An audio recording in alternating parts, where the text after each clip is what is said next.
How Google makes money.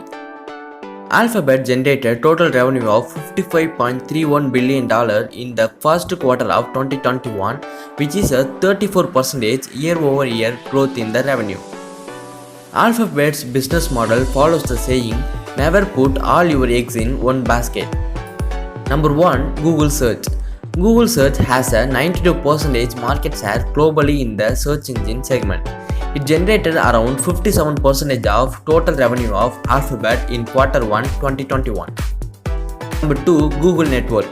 The revenue from Google Maps, Blogger, Google Mail, etc. is included in this segment. It earned around 12% of total revenue. YouTube Ads. It generated around 11% of total revenue of Alphabet in Q1 2021.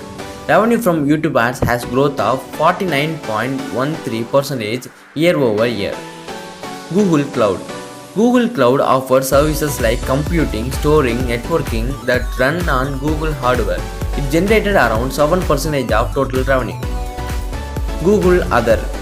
It includes the revenue from Play Store, hardware and non-advertising YouTube revenues. It generated around 12% of total revenue. Number 6. Other Bets. They generated around 0.36 of total revenue from investment in companies like Waymo, Verily, Access, Calico, Nest, Capital G. Thank you and subscribe for more informative videos.